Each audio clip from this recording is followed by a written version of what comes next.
Hey guys, Mrhappy here, and today we are going to be going over a job guide for the Warriors, one of the most requested videos that I've gotten over the past couple of months.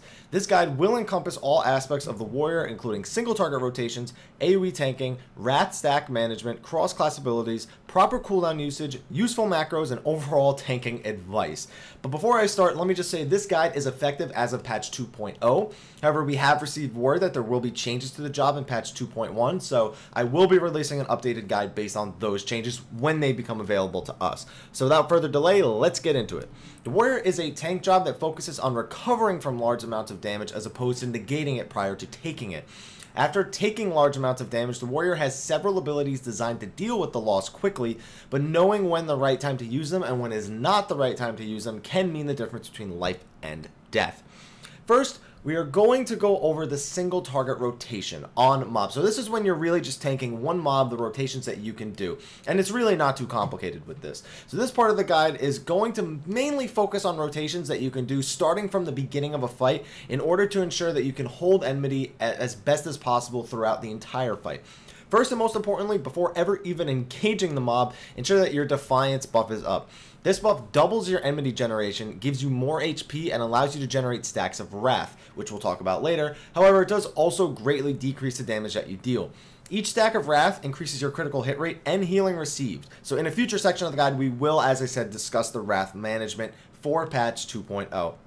Now, if you are the main tank or the only tank of an encounter, really, you always want to start a fight with Tomahawk, which is a ranged attack that deals additional enmity. After getting in range, you must always start with your highest enmity generating combo, which is Heavy Swing into Skull Sunder into Butcher's Block. Doing this combo several times in a row can ensure that you are safe to use your other combo during the rest of the fight.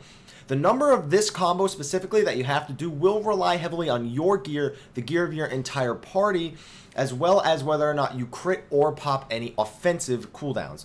Once you're safe on enmity though, you'll want to start adding in Heavy Swing into Maim into Storm's Eye to your rotation. So this combo will enable you to deal a lot more damage with your primary combo, with Maim giving you a flat damage boost and Storm's Eye making your slashing damage deal even more to the target. So it does greatly enhance the amount of enmity you generate with the other combo. You can use this combo once every 2 of your other combo, so it will look something like this, like after you have enough enmity, you go to do Heavy Swing into Maim into Storm's Eye, and then you'll do Heavy Swing, Skull Sunder, and Butcher's Block 2 times in a row. And in that time, Maim should be about to fall off, so you can reapply it. Storm's Eye is definitely already off, so you'll definitely need to reapply that. Just don't try and reapply Storm's Eye every time it's about to fall off, just because it falls off significantly quicker than Maim does. So just worry about having Maim up as much as possible, and Storm's Eye is really just the butter on the biscuit when it comes to getting that damage buff up after Maim. Now, there are a few more things to say about with your single target rotation. First is Fracture. Now, a lot of Warriors wonder, should I use Fracture? Should I not use Fracture? On long fights where TP generation is a concern, you probably won't ever use Fracture. While it does deal great damage, and it's actually got really good TP cost per enmity, like you generate a good amount of enmity for its TP cost, you have no TP regeneration built into your job other than the passive 60 every couple of seconds. So if a bard's singing Paeon, you should be okay to use Fracture, but a lot of bards tend to not sing Paeon, so you're probably just going to want to be prepared and sort of only use Fracture in very niche situations where you need to do maybe a lot of damage in a short amount of time, or you know that the target, you're not going to be on that target for more than 30 seconds. So make sure that if you do use Fracture though, that you have Maim and Storm's Eye both up, Maim on yourself and Storm's Eye on the target that you're using it on. It's just generally the most effective way to get the most damage out of Fracture. And also you can pop your offensive cooldowns. As I've spoken about dots before, Fracture is no different. All your damage buffs do affect Fracture for its duration, so that does help a lot too. Then you have Storm's Path. This ability heals you for 50% of the damage that this attack deals. It's horrible. When you're in a group and you're tanking, never go out of your way to use this ability. It will heal you for about, I don't know, 100, 150 damage on average, and you simply just won't be able to spam it during a fight due to the fact that it's right after Maim in the combo, the Heavy Swing Maim Storm's Eye combo. You'd be replacing Storm's Eye with Storm's Path, so it's just, there's just never a good situation when you're in a party really to use it. It's good for soloing, don't get me wrong, but just not for tanking. Don't use it for that. And finally, you have Brutal Swing. This is warrior's stun ability, and it sits on a 30-second cooldown. However, it's not on the global cooldown, so you can actually use it between your regular combo abilities. And should a fight not need any sort of stunning, or a boss is immune to stuns, using this every time it's available just makes you do more damage and increases your enmity generation. Should a fight require you to stun anything, either don't, if you're not on stun duty, don't use it at all, or yeah, you just have to know when to use, like Ifrit. If you have a paladin stunning for you and your warrior tanking, just let the paladin stun with shield bash and don't use brutal swing at all. That's a pretty good example. Now, there is one more single target ability called Inner Beast, but we're going to talk about that a little bit later since it involves the Wrath mechanics. So we're going to be talking about it in that section of the guide. So next, you have AoE tanking, and although AoE tanking is quite simple as a warrior, it does take some self-control. Now, warriors have 3 primary abilities for AoE tanking: Overpower, Steel Cyclone, and Vengeance. Overpower will be your primary tool for rounding up enemies and tanking them. The most important thing to keep in mind with Overpower, though, it's got a high TP cost and it's a tonal move. This means you need to position all of the enemies you're tanking in front of you for it to be effective. And you'll pretty much always end up spamming it in the end, but you also have 2 other abilities that you can use to sort of take the relief off of Overpower, really just even complement Overpower further. One of them is Steel Cyclone, and again, this is another Wrath stack mechanic, so I don't want to talk about it too much. All you need to know is it does a lot of AoE damage, so it helps. You'll likely end up only using this once, though. You probably won't have the opportunity to use it more than once, since it does require the Wrath mechanic to be in place, so we'll talk about that later. And finally, you have Vengeance. Now, Vengeance is a great ability. This ability counters every physical attack you take with a 50 potency counterattack. Let's just use this as an example. That means, let's say you're getting hit once every 2 seconds by 6 enemies. Let's just say the first wave of turn forward, 6 spiders, and you have Vengeance up. You're dealing an extra like 30 to 50 damage depending on, you know, if you have Maim up or anything. Every single time they hit you, that's a lot of damage in the end. So Vengeance is really good. It also generates a stack of Wrath, which can be extremely useful, and it's also off the global cooldown, so you can do it between overpowers. Just get the buff up between overpowers. Now, even though this is jumping ahead a little bit, I do want to talk about this since we are on the subject of AoE tanking. And I want to talk about Flash as a cross-class ability on Warrior. I'll tell you right now, spamming Overpower is going to drain your TP in about 15 or 20 seconds. So having Flash as a cross-class ability can help relieve you of some of that problem. Unfortunately, as a Warrior, you have no form of TP regeneration, as we said before, so you have to use your flashes sort of in order to ensure that you have the TP for a long fight, where you may need to use Overpower on several different enemy packs over and over again. So a couple of good ways to use it. Using Flash once you have a bunch of enemies immediately around you, and then once you have all of their attention, then using Overpower is one really good use for it. Also, weaving in flashes between overpowers is extremely TP efficient. You just have to remember that you also have no MP regeneration, so when you use Flash and get yourself down to low MP, you're really not going to be able, to spam it like a Paladin can, where a Paladin can use Riot Blade, get their MP back, and use it again. So you really have to know when to use Flash. So it's excellent enmity to use it in between overpowers. It's very, very effective. And this is most prevalent in fights where you're becoming TP starved and absolutely have to perform AoE tanking at the time. So basically, Overpower and Flash spam with Vengeance up, using Steel Cyclone when you feel safe during your entire AoE rotation. So now that we've been through the AoE rotation, let's talk a little bit more about just the Wrath mechanic, because I mentioned it during the single target and AoE situation, so let's talk about it. So Wrath stacks are gained while in Defiance, a stance that, as I said before, based on what it does, you should always have up when you're tanking. And whenever you use certain abilities, you will generate a stack of Wrath. Now this can be something like Skull Sunder or Butcher's Block, but also Vengeance is another ability that does it. You also have Berserk. A lot of abilities that generate Wrath. Basically, your basic combos and a few of your offensive and defensive cooldowns will help you with this. So each stack of Wrath grants you 2% crit chance and 3% increased healing received through spells, up to a maximum of 5 stacks. This means that while you have 5 stacks up, you're getting plus 10% crit rate, and your healing received from spells is 15% higher. Now, while you're at this 5 stack point, your character becomes Infuriated, allowing them to expend all 5 of these stacks on one of 3 abilities.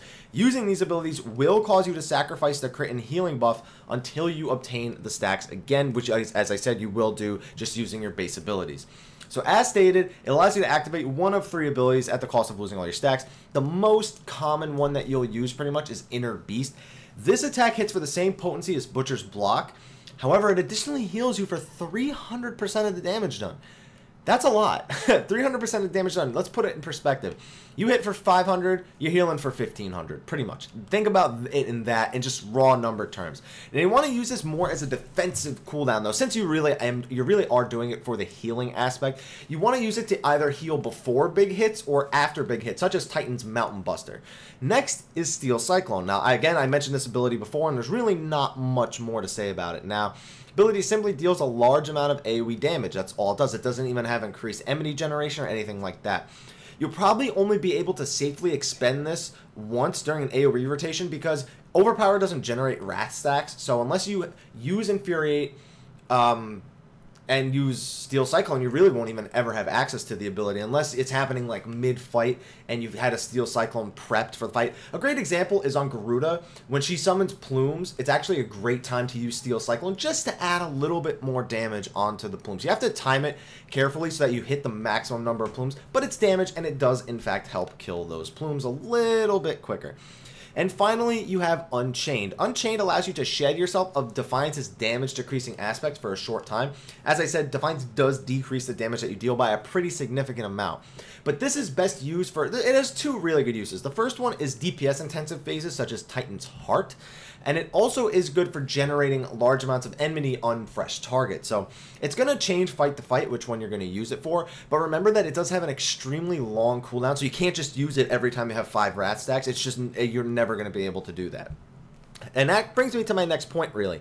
The most important part of the wrath mechanic is not expending it every time you get 5 stacks. If you expend it every time you get 5 stacks, you're missing out on 15% increased healing received. And in the long run, that's going to pay off way more than the Inner Beast is going to, or the Steel Cyclone, or the Unchained. So it's very fortunate that your final ability that you get as a warrior is called Infuriate, and this ability instantly grants you 5 wrath stacks, and it only sits on a 1-minute cooldown, so it's pretty short. In many fights, you'll find yourself only expending wrath stacks when you have Infuriate available. It's not going to be all the time, don't get me wrong, and you do have backups that we'll talk about later in case you don't have wrath stacks available for yourself. So you'll probably just end up popping it whenever Infuriate's available just to immediately receive get the 5 stacks and the 15% increased healing again. So with that out of the way, let's talk about cross-class abilities. So we got Wrath, we got Single Target, we got AoE. Still got cross-class abilities to talk about, and I briefly mentioned Flash, but let's just go over it. Let's just pretend like it's a fresh perspective. So, as of patch 2.0, warrior subclasses are Gladiator and Pugilist. On the Gladiator side, you have access to Savage Blade, Flash, Convalescence, Provoke, and Awareness. On the Pugilist side, you'll have access to Featherfoot, Second Wind, Haymaker, Internal Release, and Mantra. Now, depending which abilities to use on the warrior, deciding can be quite stressful since a lot of these abilities actually have great synergy with the warrior job. I mean, the only one that I can pretty much rule out immediately that's going to be useless is Savage Blade. You're never going to use that as a warrior. Now, on the other hand, Flash is great for AoE tanking as stated before, but unfortunately it's pretty useless in any single target situation, as Flash is most of the time, but your Flash as a warrior doesn't blind the targets like the Paladin's Flash does, so on single target fights you may want to take Flash off of your bar, fights such as, I guess Titan or Ifrit, things like that, where you really don't need it and you can replace it with something else that might be a little bit better. Convalescence, on the other hand, is by far one of your best cross-class abilities. You can either, here's 2 situations where you can use it. You can either use it in conjunction with Wrath to increase your healing received by a total of 35% through healing spells at least. You can also, however, pop Convalescence to make up for not having Wrath stacks while you build them back up. So let's say you expend your Wrath stacks and Infuriate's not up. You pop Convalescence, you're covered while you get your Wrath stacks back up. It's a perfect tool in every way for the warrior. So another ability, Provoke, I consider it mandatory. You definitely need to at least have Provoke unlocked as a warrior. I'd say that's mandatory if you're planning on taking that job into Coil or anything like that.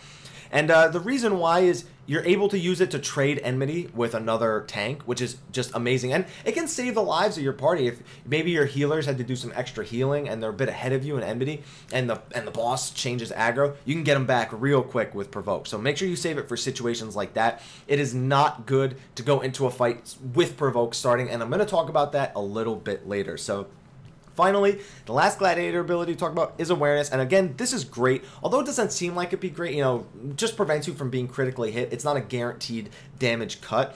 It is useful as insurance almost. Let's say Titan uses Mountain Buster. Titan almost always auto attacks after a Mountain Buster, and that auto attack can critically hit, and that can mean the difference between life or death if you're a warrior going in there with average gear for the first time. So places like that, turns 1 and 4, large AoE packs and dungeons, places that it would be vital to prevent a crit just in case, that's when awareness is really good. Now Pugilist, a little bit harder to choose here, but you can kind of look at these abilities. I mean, on the surface it seems hard, but if you look at these abilities carefully, you'll usually make a lot of the same decisions. Featherfoot, it's okay in dungeons if you're tanking a lot of mobs, though it falls really short on big boss fights such as Primal or in the Binding Coil. As such, Haymaker usually falls to the side as well. It's really great damage per TP cost. 40 TP is amazing for the amount of potency that it does, but you'll almost never evade an attack at that level of play, so it's really not that great most of the time. Hell, even Second Wind's heal can be pretty abysmal. I mean, I popped Berserk and only did about 600 heal without a crit, so want that every 2 minutes isn't really that great. And Mantra's increased healing receive being only 5%, even though it's in an AoE, so you could use it as more of a raid utility ability. Maybe if you're the warrior, you're the off tank, and there's going to be a large amount of healing coming out, it can be quite useful. No matter what though, I take internal release. The 10% crit rate every minute really synergizes with your rat sacks and gives you a lot of really strong crits, really high damage, and really strong enmity generation. Overall, I prefer to go with Flash, Convalescence, Provoke, Awareness, and Internal Release almost all the time. I mean, should you not need any of the gladiator abilities, for example, Flash on Titan, you can replace them with Second Wind or Mantra, whichever floats your boat. Both of them are pretty good in that situation. Thank you for watching part 1 of my warrior job guide, guys. I decided to break this video into 2 parts because I had like 30 minutes of footage, so the next part, part 2, we'll discuss the remaining topics mentioned in the beginning of the video. Again, thank you for watching. If you enjoyed this video, please like, favorite, subscribe, and share for more Final Fantasy XIV information and guides. Also, be sure to follow me on Facebook and Twitter to get regular updates about what I'm doing. I mean, both for my videos and for other events that I do, like streaming and charity and things like that. Speaking of streaming and charity, be sure to follow me on Twitch as well. I will be streaming for charity for the month of November, so feel free to stop by on the scheduled days. The schedule's a little bit off for the first week of November, however. So Sundays, Wednesdays, just expect those to be the regular days, and Fridays are occasional. So anyway, guys, again, thank you for watching, and until next time, take care.